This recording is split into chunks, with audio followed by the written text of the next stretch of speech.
मैं देख रही हूँ कि एक प्रोसेस जैसा स्टार्ट हो गया है पिछले नवंबर से। एक मूवमेंट जैसा है और एक बैकग्राउंड है जिसके अगेंस्ट में लगता है कि इनर मोमेंट। हाँ, एक बैकग्राउंड है वो और उसके अगेंस्ट में सब कुछ होता है।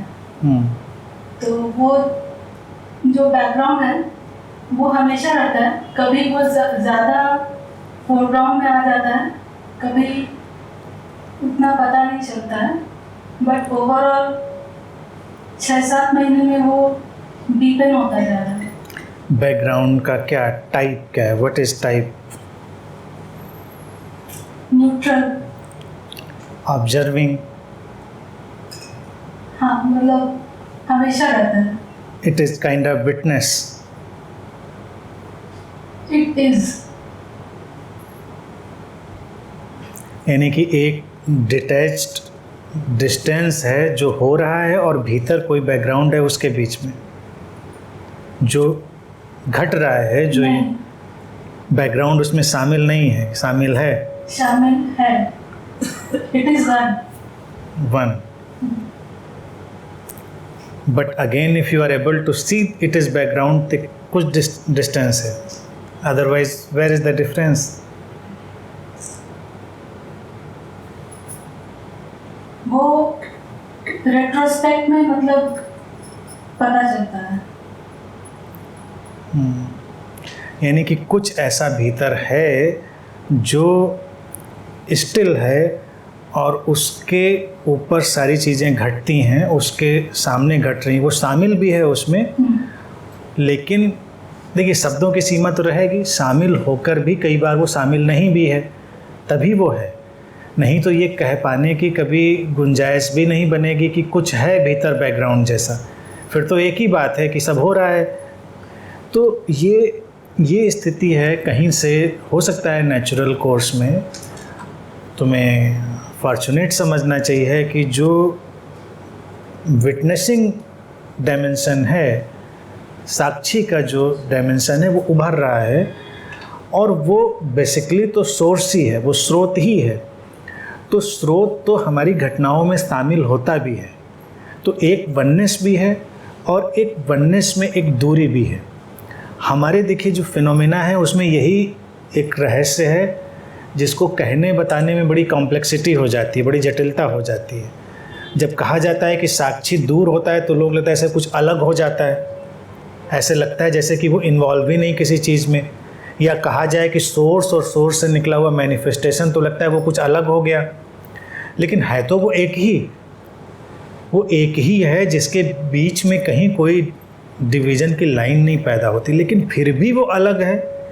यही मिस्ट्री है लाइफ की। मिस्ट्री जो है उसको इस एंगल से देखना चाहिए और इसको फॉर्चुनेट एंगल से पकड़ना चाहिए, और इसी को अपना ध्यान बना लो। और किसी ध्यान की ज़रूरत नहीं है कि अपने उसी सेंटर से, उसी बैकग्राउंड से काम को घटने दो। जो काम घटता है, whatever is happening inner outer, उसको होने दो। वो शामिल भी होगा, कभी कभी शामिल नहीं भी होगा। जैसे एक ही कॉन्शियसनेस माइंड भी बनती है और बॉडी भी बनती है। कहाँ से तोड़ें? लोग तोड़ते रहते हैं, शरीर मन चेतना। तोड़िए शरीर, चेतना भी गायब हो जाती है। माइंड को एलिमिनेट करिए, चेतना भी गायब हो जाती है। तो कहाँ से तोड़ें? लेकिन फिर भी अंदर एक चीज़ ये भी है बड़ी अजीब सी कि वो बताती है कि अलग भी है। यानी कि जब हमारा थिंकिंग प्रोसेस चल रहा है तो कुछ उससे अलग भी है, अछूता भी है। हमारा शरीर जब फंक्शन कर रहा है तो कुछ उससे अछूता भी है और कुछ उसमें शामिल भी है। यही जो लाइफ की टोटलिटी है, यही एक मेडिटेटिव प्रोसेस। आई थिंक यही कहना चाह रही हो या कुछ और कहना चाह रही हो? हाँ, ये यहाँ तक मतलब समझ में आता है, बट देन मतलब माइंड इस प्रोसेस को अंडरस्टैंड करना चाहता है। लाइक इस प्रोसेस को मतलब लाइक अप्रैल में जब मैं आई थी तो उतना इंटेंस नहीं था तब। उसके बाद मूवमेंट थोड़ा ज़्यादा इंटेंस हो गया और उसमें फिर ऐसा लगा कि सब कुछ डिसॉल्व होता जा रहा है, मतलब मेरा मेमोरीज वगैरह जो भी पास्ट का था, और लगता है कि सब चीज़ बहुत दूर हो गया है। मतलब मेमोरीज इन द सेंस कि लाइक जैसे जो बेसिक मैथ्स वगैरह भी जो सीखे थे बचपन में, पता नहीं वो भी जा रहे हैं, रिकॉल नहीं हो पाता है। ठीक है, वो आ जाएंगे, कोई बात नहीं। ये एमनेजिया नहीं है, देखिए एक्टिव रहिए, वो रिटेन होके सेटल्ड हो जाएगा, इसमें प्रॉब्लम नहीं है, चीज़ों को होने दीजिए। उसमें उसके साथ देखिए अभी फ़ाइट मत करिए, अगर कोई प्रोसेस चल रहा है तो उसके साथ फ़ाइट मत करिए, मेन चीज़ ये है।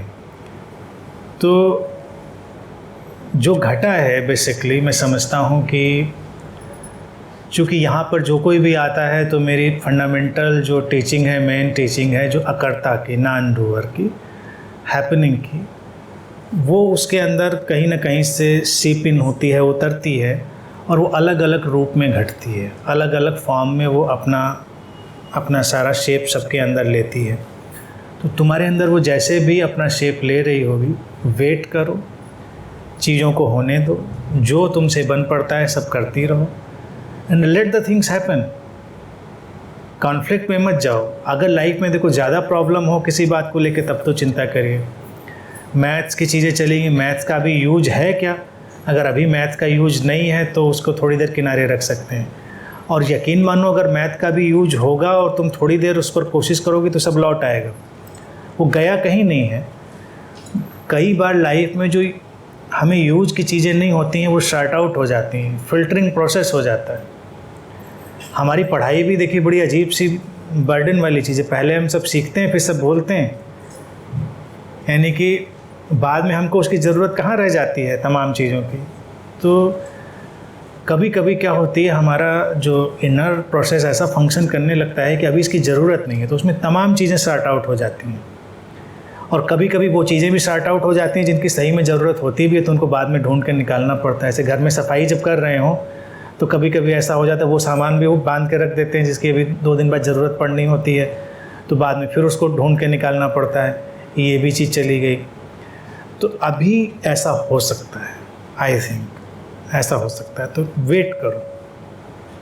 हाँ, मतलब जून में तो काफ़ी ज़्यादा हुआ था, और ऐसा भी होता है कि इवन सुबह में भी जो चीज़ हुई है मतलब याद नहीं रहता है, तो कल भी जो हुआ है जस्ट बीता हुआ कल उतना मतलब। इसको देखिए, इसको मैं एक अलग एंगल से बात रखूँगा तो बात क्लियर हो जाएगी, बात तुम्हारी मुझे अब समझ में आ रही है। देखिए, डिटैच होने की जो पुरानी कंडीशनिंग है वो भी कभी कभी इसमें आड़े आती है। डिटैच होने की पुरानी कंडीशनिंग भूलने की बात करती है कि भूल जाओ सारी चीज़ों को। जो मैं कह रहा हूँ वो डिटैचमेंट भूलना नहीं है, वो चीज़ को समझ लेना है, वो एक इनर डिस्टेंस है। एक्चुअल सेंस में कुछ हम भूलते भी नहीं और भूलने की ज़रूरत भी नहीं। जैसे जो टिपिकल मेडिटेशन के जो स्कूल्स हैं, थॉट स्कूल, वो निर्विचार को भी कहते हैं विचार होंगे ही नहीं, तो नहीं भी हो सकते हैं। आप बहुत कोशिश करिए और विचारों के साथ थोड़ा युद्ध करिए तो कुछ देर में ऐसा लगेगा कि कोई विचार नहीं आया, लेकिन विचार तो रहते हैं, फिर थोड़ी देर बाद आते हैं, क्योंकि विचार ही आपको ज़िंदा बनाए। अगर विचार एकदम से डिसअपियर हो जाए तो आप भी डिसअपियर हो जाएंगे। तो वो जो पुराना थॉट स्कूल है वो उस टिपिकल आर्कटाइपल निर्विचार की स्थिति को भी लाता है, लेकिन उसमें क्या होता है, विचारों के ऊपर प्रेशर रुके हुए हैं। वो जैसे हमने बांध बना दिया, पानी रुका है, थोड़ी देर बांध हटाएंगे फिर पानी बहेगा, फिर विचार आ जाएंगे। तो इसी तरह से भूलना नहीं ज़रूरी है, ये पुराना आइडिया है, तो इस आइडिया को निकालकर चीज़ों को कॉन्शियसली जीने की कोशिश करो, और उसमें कोई परेशानी नहीं है। देखो, कहीं ना कहीं किसी पुरानी घटना से, किसी वजह से माइंड ने इस चीज़ को ले लिया होगा कि पुरानी बातों को भूलना ही अच्छा है, और अगर ये कंसेप्ट आया कि वर्तमान में जीना सबसे बेहतर है, तो माइंड हमारा इसको रीड करता है कि भाई वर्तमान में जीना बेहतर है तो अतीत को तो भूलना ही बेहतर है। नहीं, अतीत को कॉन्शियसली देखकर, सचेतन रूप से देखकर ही वर्तमान में हुआ जाता, और कंडीशनिंग को बदल दो तो डेली लिविंग में प्रॉब्लम नहीं आएगी। नहीं तो अगर उसमें बहुत देर चलते रहेंगे तो डेली लिविंग में प्रॉब्लम आ सकती है कि जो हमको सुबह का याद नहीं, कल का याद नहीं, परसों का याद नहीं, तो ये स्पिरिचुअल स्टेट पे नहीं रह जाएगी। फिर स्पिरिचुअल स्टेट के बजाय डेली लिविंग में प्रॉब्लम आ जाएगी कि हमने कल क्या किया था, हमने किसी को क्या कमिटमेंट दिया था हमारी, और अगर कहीं जॉब कर रहे हैं या घर में चीज़ें कर रहे हैं तो बहुत अड़चनें पैदा हो सकती हैं। लेकिन ये प्रॉब्लम कुछ भी नहीं, कंडीशनिंग है। आप अपने को एक बार याद दिलाइए कि नहीं, इसकी ज़रूरत नहीं, भूलने की कोई ज़रूरत नहीं है और एवरीथिंग इज़ ओके। लेकिन मेरा डिस्टेंस है उससे, मेरा डिस्टेंस है, मुझे उससे कोई फ़र्क नहीं पड़ता, मैं पूरी एक्टिवली अपना काम कर रहा हूँ। तो ये थोड़ी सी प्रोग्रामिंग अपनी दिमाग में डालो। और पहली बात जो तुमने कही कि माइंड समझना चाह रहा है, तो समझने की कोशिश मत करो, जियो उसको। जब ये अकर्ता घटता है, नॉन डूअर घटता है, विटनेस घटता है, माइंड उसको समझ नहीं सकता। माइंड हर चीज़ समझ सकता भी नहीं, और ज़िंदगी में हर चीज़ समझने की ज़रूरत होती भी नहीं। ज़िंदगी में जीने की ज़रूरत होती है, समझने की ज़रूरत एक सीमा तक। माइंड कहता है कि समझ में आए, पहले चीज़ को समझ लें, तो जहाँ तक समझ में आए समझो, नहीं तो छोड़ दो।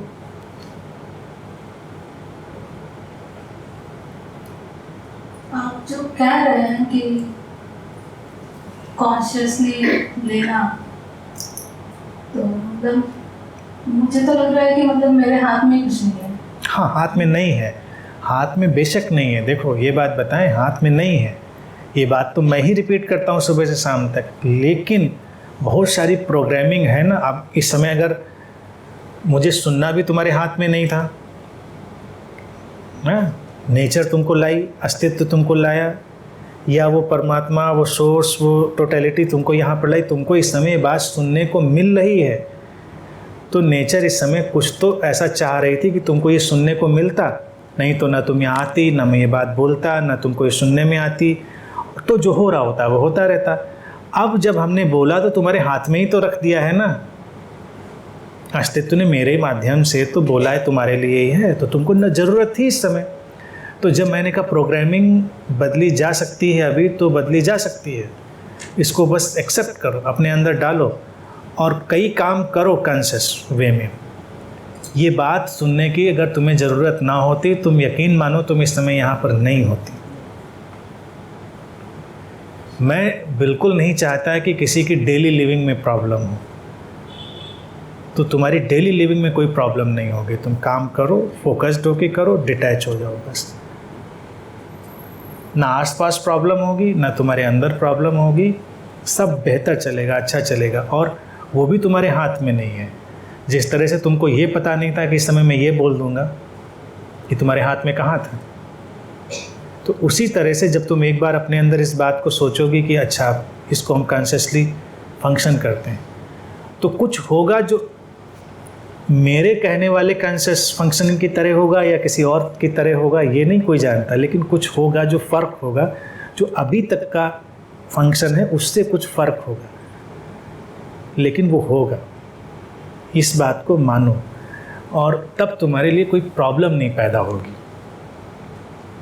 क्योंकि अगर अभी एमनेजिया ही क्रिएट होनी होती तो तुमको कहीं ऐसी जगह जाने को मिल गया होता जो तुमको उसको थोड़ा पुश करने में कोऑपरेट करता, तो मेंटल एमनेजिया क्रिएट हो जाती। तमाम लोग एबनॉर्मल हो जाते हैं क्योंकि कोई उनकी एबनॉर्मलिटी को सपोर्ट कर देता है, कोई किसी और डिसऑर्डर में चला जाता है, उनके डिसऑर्डर को सपोर्ट कर देता है।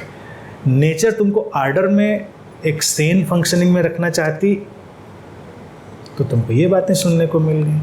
तो इन लार्जर वे में तो हाथ में कुछ भी नहीं है।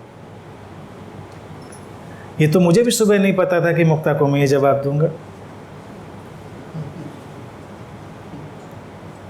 सो in this moment what ever is, accept it totally.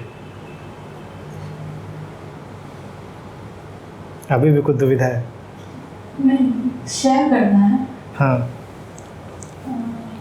मतलब जब ये सब होता है तो मतलब फिजिकली भी वो कुछ अलग ही लगता है। मतलब मेरा तो मतलब यहाँ पर 2-3 बार मैंने ऑब्जर्व किया, मतलब मेरा हार्ट बीट रुक जाता है, मतलब धीरे धीरे स्लो होकर के वो रुक जाता है। फिर कुछ देर के बाद फिर से मतलब वापस नॉर्मल। धीमा हो जाता है, रुक नहीं जाता है।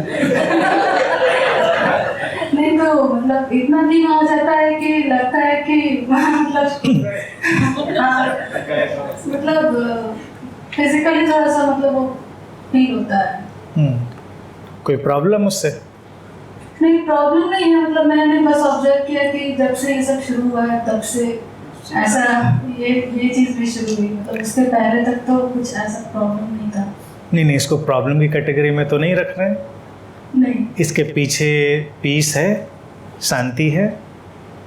किसके पीछे? ये सारे फिनोमेना के पीछे हाँ, शांति है। हाँ। उसको बस एक्सप्लोर करती रहो। जब शांति ना मिले तो भागलपुर से तुरंत यहाँ चली आना, तो उसको हैंडल कर लेंगे। लेकिन अगर शांति है तो चिंता मत करो। तो ये तो कितनी फॉर्चुनेट हो, तुम्हारे दिल को भी आराम मिलता है। हम लोगों के दिल को भी आराम नहीं मिलता।